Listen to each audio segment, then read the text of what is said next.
वार्षिक परीक्षा पेपर 2023-24 कक्षा 11वीं विषय हिंदी 19 मार्च का पेपर 19 मार्च को ही है ना। बस तो सबसे पहले और सबसे ऊपर आप ही नज़र आने वाले हो, क्योंकि यहाँ पर हम देखने वाले हैं होने वाले वार्षिक परीक्षा पेपर का फुल सॉल्यूशन कक्षा 11वीं विषय हिंदी। हेलो दोस्तों, स्वागत है आप सभी का बहुत बहुत हमारे कक्षा 11वीं वाले सभी बच्चों का इस लाइव क्लास में स्वागत है। एक से एक खतरनाक क्लास आप लोगों को प्रोवाइड करवाई जा रही है वार्षिक परीक्षा को लेकर। आप टेंशन ना करें, सिर्फ आप लोगों को जितना बताया जा रहा है उतना आपको पढ़ना है।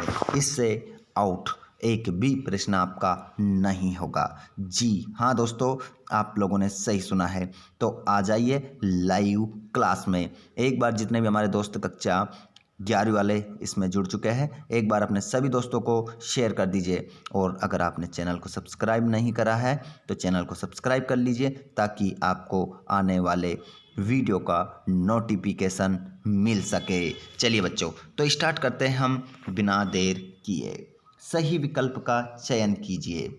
जितने भी दोस्त हमारी इस लाइव क्लास में जुड़ चुके हैं, आप सभी से एक बार मैं पूछना चाहूँगा, आप बताइए मुझे कि आप जो इस वीडियो को देख रहे हैं कहाँ से देख रहे हैं और आपका नेम क्या है। साथ ही आपने कौन सा सब्जेक्ट लिया है, आप मैथ्स सब्जेक्ट वाले देख रहे हैं या बायो वाले या आर्ट्स वाले या कॉमर्स वाले या एग्रीकल्चर वाले, कौन सा सब्जेक्ट आपका है, आप कौन से सब्जेक्ट से हैं, कमेंट बॉक्स में जल्दी से बता दीजिए। उसके बाद हम लाइव क्लास को स्टार्ट करेंगे, ताकि आप लोगों के लिए उसी प्रकार उसी अंदाज में वीडियो लेकर आएँ जिस सब्जेक्ट के ज़्यादा विद्यार्थी होंगे। चलिए बच्चों, पहला प्रश्न है, कबीर की भाषा को कहा जाता है। कबीरदास जी की भाषा को कहा जाता है, बताइए।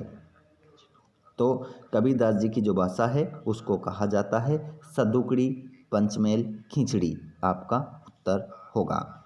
अगला प्रश्न, खंड काव्य पथिक निम्न की रचना है। मतलब ये रचना है पथिक, ये किसने लिखी है? त्रिलोचन सिंह, राम नरेश त्रिपाठी, दुष्यंत की या कबीरदास की? जवाब आप लोगों को देना है, जल्दी से जवाब दीजिए। क्या आएगा आंसर? बिल्कुल बच्चों, लाइव क्लास में सभी का आंसर आना चाहिए। और जो बच्चे हमारी लाइव क्लास में नहीं जुड़ पाते हैं वो कमेंट बॉक्स में इसका आंसर बताएंगे। बताइए क्या होगा आंसर? बिल्कुल राम नरेश त्रिपाठी। अगला क्वेश्चन, निम्न में से छायावादी कवि है। तो इनमें से जो चार दे रखे, इनमें से जो छायावादी कवि हैं उनमें है सुमित्रानंदन पंत। अगला प्रश्न देखिएगा, अमृत राय किस प्रसिद्ध लेखक के पुत्र है? तो अमृत राय जो है वो किसके पुत्र हैं? वो है प्रेमचंद के। अगला प्रश्न, कुएं की खुदाई किस औजार से की जाती है? कुएं की खुदाई किस औजार से की जाती है? तो यहाँ पर आपका जो उत्तर हो जाएगा वो हो जाएगा बसोली। बसोली आपका करेक्ट आंसर होगा। जनसंचार के माध्यम है।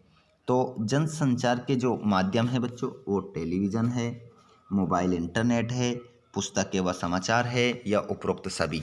तो आपका बताइए आंसर क्या आएगा। मैं देखना चाहता हूँ कितने बच्चों का दिमाग चलता है। और हमारे टॉपर कहाँ छुपे हैं भैया, आपके कमेंट नहीं आ रहे हैं। टॉपर टॉपर जी हाँ, टॉपर आपने सही सुना है। बताइए इसका आंसर क्या होगा। तो बिल्कुल बच्चों, आपका इसमें जो आंसर हो जाएगा वो हो जाएगा उपरोक्त सभी। अगला प्रश्न देखिएगा। अगला प्रश्न है, चित्रपट संगीत का पर्याय कहा जाता है। तो चित्रपट संगीत का जो पर्याय कहा जाता है वो कहा जाता है, चित्रपट संगीत का पर्याय किसे कहा जाता है? बताइए, सभी का आंसर मेरे को लगता है सही रहेगा। सभी जवाब दीजिए जल्दी से, क्या होगा उत्तर?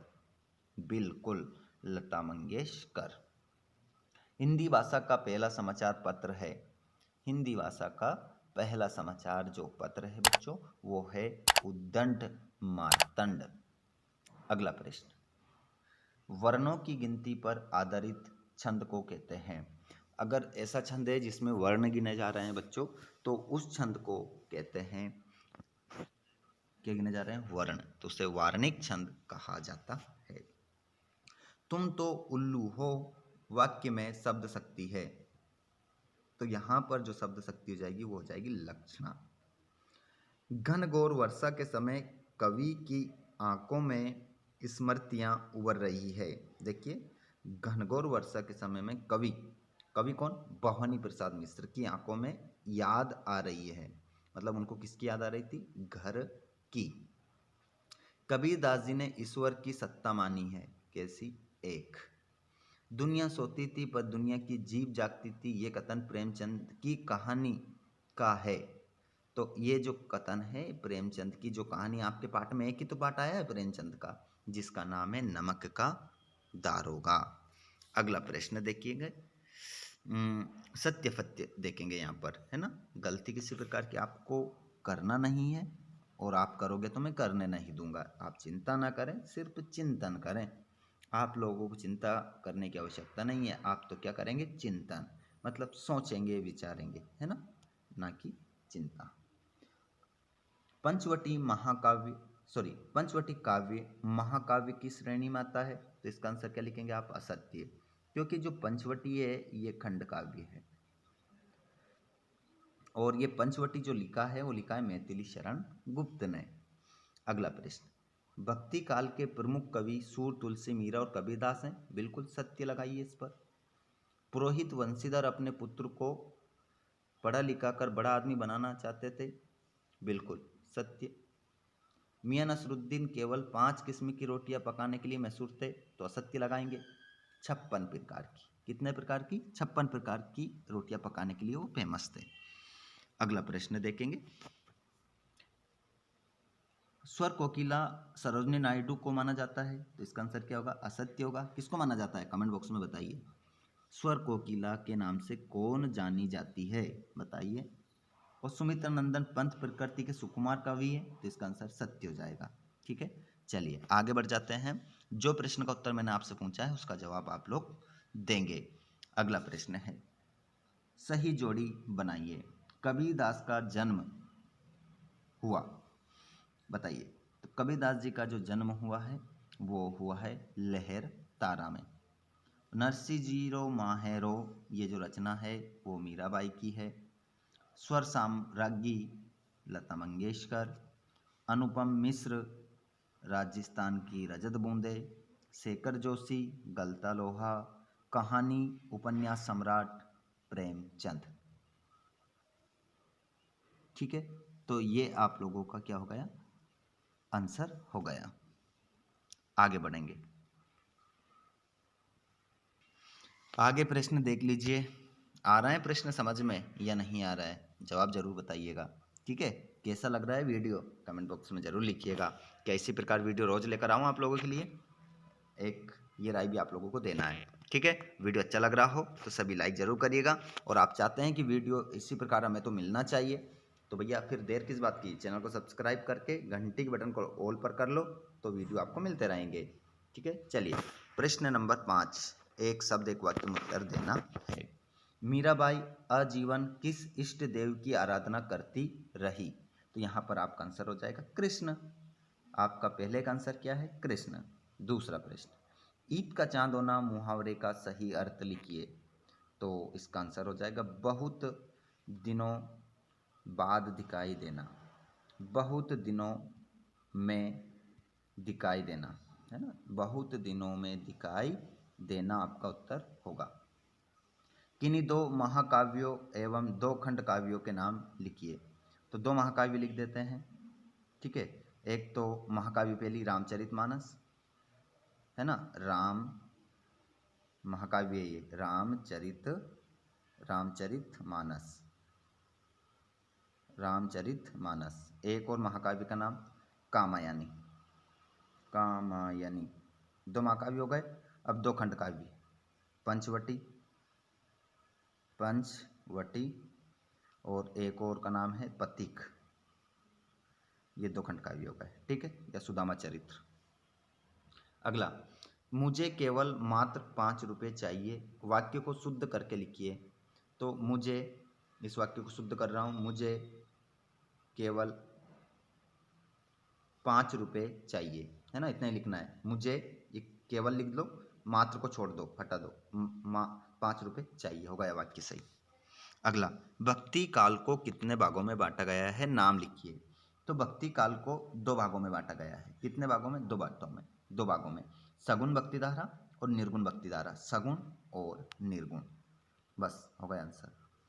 भक्ति काल को 2 भागों में बांटा गया है, सगुण और निर्गुण। कबीरदास जी ने कुम्हार को किसका प्रतीक माना है? ईश्वर का। अगला प्रश्न, छायावाद के आधार स्तंभ कवियों के नाम लिखिए। तो छायावाद के आधार स्तंभ जो कवि हैं उनका नाम है, पहला तो है जयशंकर प्रसाद, सॉरी माफ कीजिएगा, जयशंकर प्रसाद। पहले का नाम क्या है? जयशंकर प्रसाद। दूसरे का नाम क्या है? महादेवी वर्मा। तीसरा है सुमित्रानंदन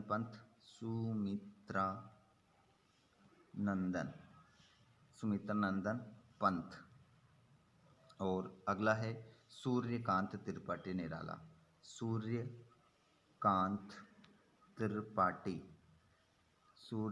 त्रिपाठी निराला, ये आपका हो जाएगा। ठीक है, आगे देखिए प्रश्न नंबर 6, प्रश्न नंबर 7। इन प्रश्नों के उत्तर भी आपको प्रोवाइड करवा दिए जाएंगे, बस आप वीडियो में लास्ट तक बने रहे, जिसमें मैं आप लोगों को इनके आंसर, पहले तो इन क्वेश्चनों को आप देखेंगे। इन सभी प्रश्नों को देखने के बाद इनमें से जिस प्रश्न का उत्तर आपको चाहिएगा उनका उत्तर आपको सेंड कर दिया जाएगा। देखिए, अब देखिए यहाँ पर ये जो ऑब्जेक्टिव टाइप क्वेश्चन है, इस पैराग्राफ में से ढूंढकर आपको देना है। ठीक है, जैसे हमारे ऊपर किसका उपकार है, तो यहाँ पर आंसर हो जाएगा। देखिए साफ साफ लिखा है, माता, मातृभूमि और मातृभाषा का आप पर कुछ ऋण भी या नहीं। एक जननी आपको जन्म देती है, एक की गोद में खेल कूद कर आप खा पी कर आप पुष्ट होते हैं, और एक आपको अपने भाव को प्रकट करने की शक्ति दे, तो आपके सांसारिक जीवन को सुखमय बनाती है, जिसका आप पर इतना उपकार है, तो उसके लिए कुछ करना क्या आपका परम कर्तव्य नहीं है? प्यारे भाइयों, उठो, आलस छोड़ो, कमर कसो और अपनी मातृभाषा की सेवा में तत्पर हो जाओ। अपनी मातृ ऋण से मुक्त करो, संसार में सपूत कहलाओ और मातृ सेवकों में अपनी कीर्ति छोड़ जाओ। परंतु ध्यान रहे, ये व्रत साधारण नहीं है। इस व्रत का पालन करना तलवार की धार पर चलने के समान है। ठीक है, तो हमारे ऊपर किसका उपकार है? तो इसका आंसर आप बताओ किसका होगा? तो हमारे ऊपर होगा मातृभूमि का। ठीक है, मातृभूमि का हमारे ऊपर क्या है? उपकार है। लेखक किसकी सेवा करने के लिए कह रहा है? तो आंसर क्या हो जाएगा? माता पिता और मातृभूमि। तो ये आंसर हो जाएगा माता और मातृभूमि और मातृभाषा का। ठीक है, सेवा करने के लिए कह रहा है। इन सब की हमें क्या करना चाहिए? सेवा करना चाहिए। ऋण का विलोम क्या होगा? तो क्या हो जाएगा? ऋण, उसका विलोम हो जाएगा उऋण। इसका शीर्षक क्या हो जाएगा? आदेशात्मक, उपदेशात्मक, प्रेरणाप्रद, इच्छात्मक। तो इसका जो हो जाएगा प्रेरणाप्रद। तो इस प्रकार आपके आंसर इसी में हैं। आगे भी इसके आंसर आपको इसी में मिल जाएंगे। दासी कौन है ना? तो कुब्जा है। मंथरा क्यों दुखी है? राम राजा बन रहे हैं इसलिए। यहाँ पर देख सकते हैं।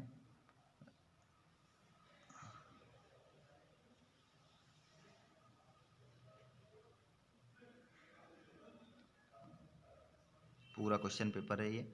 आप अच्छे से इसका सॉल्यूशन, अगर आपको जो भी प्रश्न का उत्तर चाहिए आप हमें बता सकते हैं, है ना। तो बच्चों, ये हो चुका है पूरा क्वेश्चन पेपर। अब आप लोगों को जल्दी ही क्या करा जाएगा, पूरा आंसर का PDF आपको टेलीग्राम पर दे दिया जाएगा, जिसकी लिंक डिस्क्रिप्शन में है। जाइए और वहाँ पर टेलीग्राम को ज्वाइन कर लो, और इनमें से जो भी प्रश्न का उत्तर आपको पर्सनली चाहिए तो आप कमेंट बॉक्स में बता दीजिएगा, आपको सेंड कर दिया जाएगा। धन्यवाद। Thanks for watching. जय हिंद।